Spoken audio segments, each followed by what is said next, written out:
Hello बच्चों, चलिए प्रश्न देखते हैं। पौधों पर जिब्रेलिक अम्ल का निम्न में से कौन सा कार्यकी प्रभाव होता है? आनुवंशिक रूप से लंबे पौधों का छोटा होना, आनुवंशिक रूप से छोटे पौधों का लंबा होना, कटे तनों से जड़ फूटना, नई पत्तियों का पीला होना। आइए जानते हैं यहाँ पे हमारे प्रश्न की मुख्य अवधारणा।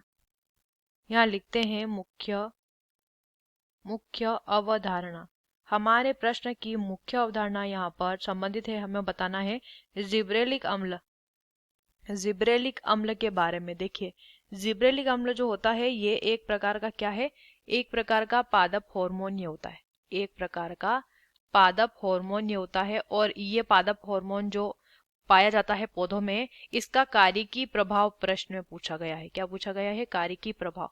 पौधे में कौन सा प्रभाव ये दिखाएगा? तो जो जिब्रेलिक अम्ल होता है, या इसे जिब्रेलिन भी कहा जाता है, ये आश्चर्यजनक रूप से पौधों में क्या करते हैं? बोनेपन के विरुद्ध कार्य करते हैं।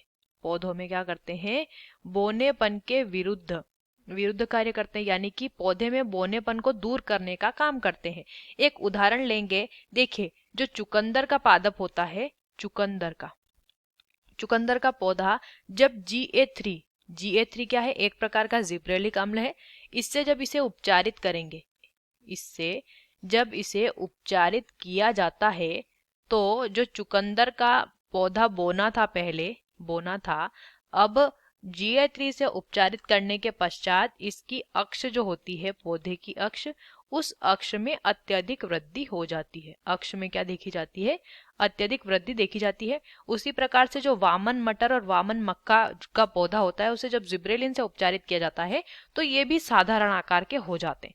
पहला विकल्प देखिए, लंबे पौधों का छोटा होना, ये तो उल्टा दिया हुआ है। छोटे पौधों का लंबा होना, जो कि आनुवंशिक रूप से पौधे छोटे थे, पहले वामन थे, उन्हें लंबा किया जा सकता है जिब्रेलिक अम्ल की या जिब्रेलिन की मदद से। कटे तनों से जड़ फूटना, ये जिब्रेलिन की मदद से नहीं होता है, ना ही नई पत्तियों का पीला होना।